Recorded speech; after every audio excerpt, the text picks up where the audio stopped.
2011 की बहाली 2022 में ली गई। 13 वर्षों के विलंब से बहाली की गई। इसके बावजूद भी फिजिकल, मेडिकल एवं औपबंधिक मेगा सूची नाम रहते हुए इन लोगों को नियुक्ति नहीं दी जा रही है। होमगार्ड, जबकि जहानाबाद जिले में और अन्य जिलों में होमगार्ड के बहुत सारे पद खाली हैं, फिर भी सरकार इनकी बहाली नहीं कर रही है। इन्होंने मुझसे आग्रह किया है कि आप हमारी आवाज को पार्लियामेंट में भी उठाएं और हमारी बहाली कराने का काम करें। मैं होमगार्ड के भाइयों को विश्वास दिलाता हूं, मगर विश्वास दिलाते में ये भी कहना चाहता हूं, जब सरकार इतने बड़े पैमाने पर निजीकरण करेगी तो कल जो आरक्षण रूपी अधिकार हथियार आपको मिला है वो तो बेअसर हो जाएगा। जब सरकारी नौकरी नहीं होगी तो सामाजिक गैर बराबरी आज भी है। तो दलित पिछड़ों के बच्चे यहाँ जाति व्यवस्था के आधार पर चमार, वाल्मीकि, पासी, गोभी, कोली, खटीक, कुशवा, मौर्य, साके, यादव, जाट, गुर्जर, निषाद, जिसको सैन्या क्या कहते हैं, कश्यप, पाल, प्रजापति, इनके बच्चों को कौन कुर्सी पर बैठने देगा? आप मुझे बताइए। क्या आज देश में समानता आ गई है? तो इनके बच्चों को कौन कुर्सी पर बैठने देगा? इसलिए निजीकरण करके जिस तरह से इनके बच्चों का रास्ता रोकने का काम किया जा रहा है, मैं आपको विश्वास दिलाने का काम करता हूं कि आने वाले समय में हम लोग निजी क्षेत्रों में आरक्षण की मांग दलित, पिछड़े, आदिवासी समाज के लिए करेंगे और इनको निजी क्षेत्रों में आरक्षण दिलाने का काम करेंगे। साथ साथ हमारी आपके यहाँ ममता कार्यकर्ता कहते हैं, हमारे यहाँ आशा कार्यकर्ता कहते हैं। हमारी जो ममता कार्यकर्ता बहनें हैं उनको प्रति गर्भवती मात्र 300 रुपए राशि मिलता है, और जबकि उनका काम बड़ा कठिन है। इसलिए मैं सरकार से मांग करता हूं कि मिनिमम 30,000 रुपए वेतन उनका करना चाहिए, जिससे वो सम्मान का जीवन प्राप्त कर सके और उनको परमानेंटली करना चाहिए। मैं तो होमगार्ड के भाइयों के लिए भी 30,000 रुपए के वेतन की जो है सरकार से मांग करता हूं कि 30,000 रुपए का मिनिमम वेतन होमगार्ड के भाइयों को मिलना चाहिए। अभी कितना मिलता है? 24,000। अभी तुमको तो मिल ही नहीं रहा है, लेकिन जो लगे उनको तो 30,000 मिलना चाहिए। जब आप लगे आपको भी 30,000 रुपए मिलना चाहिए, ये मांग मैं सरकार को करता हूं।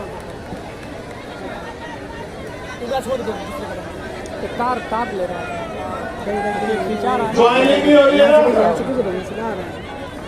ज्वाइनिंग भी होगी और लीडिंग ज्वाइनिंग होगी। आप लोग बहुत बहुत धन्यवाद भी चंद्रशेखर आजाद का, भीमाजी आजाद समाज पार्टी का करेंगे।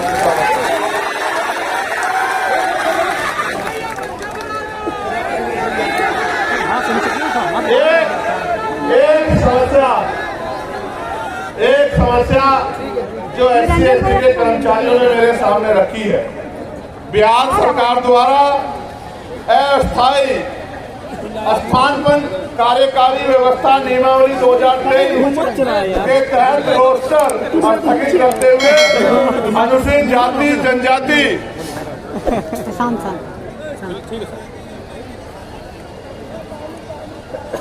कोटि के अनुमान्य 17% पदों को फ्रिज रखकर शेष 83% पदों पर मूल कोटि की वरीयता के आधार पर प्रोन्नति के पद 54 में विहित वेतनमान के साथ उच्चतर पदों पर कार्यकारी प्रभार माननीय सर्वोच्च न्यायालय में लंबित सिविल अपील संख्या 4800/2017 में पारित होने वाले अंतिम आदेश के फलाफल से प्रभावित होने की शर्त पर दिया जा रहा है, जबकि अन्य वर्गों के लोगों को आरक्षण का लाभ मिल रहा है।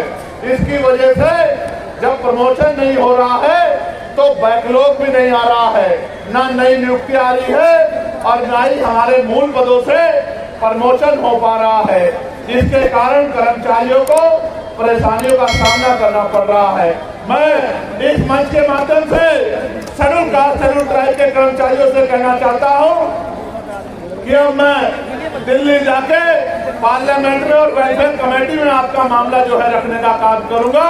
और साथ साथ मैं आपको भी ये कहना चाहता हूं, आप भी कमर कस लो। जो सरकार आपके अधिकारों को लूटने का काम कर रही है, उस सरकार को मिट्टी में मिलाने का काम भी 2025 में हम लोग करेंगे। एक यहाँ बड़ी समस्या जो जमीन की है, भूमि सर्वे के नाम पे सरकार जो है, सरकार ने वादा तो किया था कि हम 3 डिसमिल जमीन देंगे, लेकिन सर्वे के नाम पे, जैसा मैंने आपको पहले कहा कि 14 अगस्त को हम लोग अंग्रेजों के दिन थे, 15 अगस्त को आजाद हुए, लेकिन 14 अगस्त को अगर किसी पे 1 गज जमीन नहीं थी तो 16 अगस्त 1947 को भी 1 गज जमीन नहीं आ पाई थी। सरकारी जमीनों पे ही गरीब लोग रहते थे। 70 साल से जिस जमीनों पे लोग रह रहे हैं, सर्वे के नाम पे वो जमीनें छीन के पैसे वालों को, जमींदारों को, ताकतवर लोगों को, सामंतियों को देने का काम यही निकम्मी नीतीश कुमार जी की सरकार करने का काम कर रही है, डबल इंजन की सरकार करने का काम कर रही है।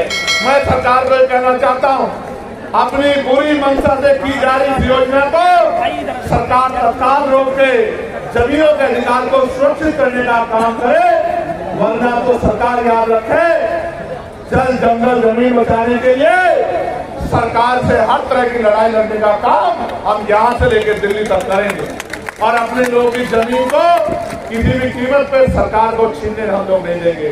दूसरा, कानून व्यवस्था बहुत बिगड़ी हुई है। इसके लिए मैं सरकार से ये कहना चाहता हूं कि जो सरकार बहन बेटियों की रक्षा नहीं कर पा रही है, गरीबों, दलितों, पिछड़ों, आदिवासियों, मुसलमानों की रक्षा नहीं कर पा रही है, वो सरकार कानून व्यवस्था का ढिढोरा पीटना बंद करे। अगर आप रक्षा नहीं कर पा रहे मुख्यमंत्री, तो पद से इस्तीफा क्यों नहीं देते, कुर्सी छोड़ क्यों नहीं देते, कुर्सी खाली क्यों नहीं कर देते? इस तरह से तो सांप भी चंदन के पेट से नहीं निपटता, जिस तरह से आप कुर्सी से निकले हुए हो। अगर नहीं काम कर पा रहे हो, नहीं जो जनता के हित में काम कर पा रहे हो, तो कुर्सी क्यों नहीं छोड़ देते मुख्यमंत्री जी? आपको सोचना चाहिए। जनता ने आपको इतनी बार मौका दिया और आपने हमेशा जनता को धोखा दिया। ये मौका मिलने पे धोखा का काम अब इसमें बिहार में बंद होने वाला है। अब अगर मौका मिलेगा तो काम करने वाले लोगों को मिलेगा, और जब मौका मिलेगा काम करने वाले लोगों को तो धोखा बंद हो जाएगा। इस बात का भी मैं आपको विश्वास दिलाता हूँ। आप यहाँ आए, आपने इतनी बड़ी संख्या में यहाँ आके सरकार को चेताने का काम किया। मैं दोनों हाथ जोड़ के आपका धन्यवाद करता हूँ। मैं ये मानता हूँ, मैं मानता हूँ कि आपने पिछले 7-8 साल में बहुत मेहनत की है। आपने अपनी मेहनत के बदौलत इस नीले झंडे को गांव-गांव तक पहुंचाने का काम किया है। अभी भाई दलन जी भी कह रहे थे, जौहर साहब भी कह रहे थे, अमर ज्योति जी और भाई कमल वालिया जी भी कह रहे थे कि अब आपकी परीक्षा का समय आ गया है। आने वाले 8-10 महीने संघर्ष के महीने हैं। जिस तरह आज आप बड़ी संख्या में जुटे हैं, यहाँ से जब आप घर लौटेंगे तो चैन से नहीं बैठना, क्योंकि अधिकार मांगने से मिलते, अधिकार मांगने से नहीं मिलते, अधिकार छीनने पड़ते हैं और छीनने के लिए शक्ति बनानी पड़ती है। माननीय काशीराम साहब कहते थे, जिसकी जितनी संख्या हमारी उसकी उतनी हिस्सेदारी। और उन्होंने ये भी कहा कि आरक्षण से लेंगे, एसपी डीएम वोट से लेंगे, सीएम पीएम।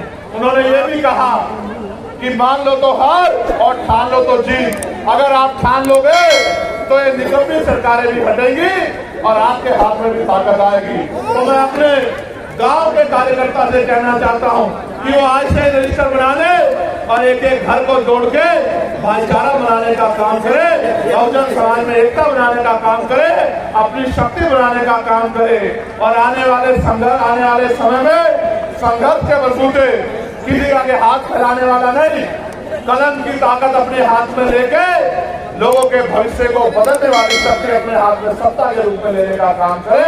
क्योंकि जब तक पॉलिटिकल पावर आपके पास नहीं होगी, बाबा साहब अम्बेडकर कहते थे political power is the master की, इट इज द मास्टर की which you can open each and every lock. Political power यानी कि राजनीतिक सत्ता वो चाबी है जिसके द्वारा आप सारी परेशानियां यानी कि सारी समस्याओं के ताले खोल सकते हैं। आप मुझे मौका दे दो, आजाद समाज पार्टी भीम आर्मी के हाथ मजबूत कर दो। अगर आपका एक बच्चा बेरोजगार घूम जाए तो फिर चंद्रशेखर आजाद से सवाल करना मेरे साथियों, ये बात मैं आपको बुलाना चाहता हूँ। जिसको सरकारी नौकरी नहीं मिलेगी उसको प्राइवेट सेक्टर में काम देंगे, उद्योग धंधे लगा के आपके जिलों में रोजगार देंगे, और जिसको प्राइवेट सरकारी नहीं करना उनको लोन देके उद्योग लगाने का अपना काम करने का मौका देंगे। महिलाओं को कुटीर उद्योग लगा के घर तक रोजगार दिलाने का काम करेंगे और इस गुंडागर्दी को जड़ से खत्म करने का काम करेंगे, इज्जत सम्मान की जिंदगी दिलाने का काम करेंगे। किसानों को उनकी फसल के दाम जो है उनकी इच्छा अनुसार दिलाने का काम करेंगे और जीवन भर मजदूरी कर करके बनने वाले परिवारों को मुख्य धारा में लाने का काम करेंगे। समान एजुकेशन पॉलिसी प्रदेश में लागू करेंगे और समान health policy, common health policy इस प्रदेश में लागू करेंगे। अमीरों जैसा इलाज गरीबों को मिलेगा और अमीरों को जैसे मिलने वाली पढ़ाई गरीबों के बच्चों को मिलेगी। अपने बच्चों को अच्छी शिक्षा के लिए हर साल 1000 बच्चों को विदेश में पढ़ने के लिए भेजने का काम करेंगे और इस देश की सेवा करने का मौका देंगे। साथ साथ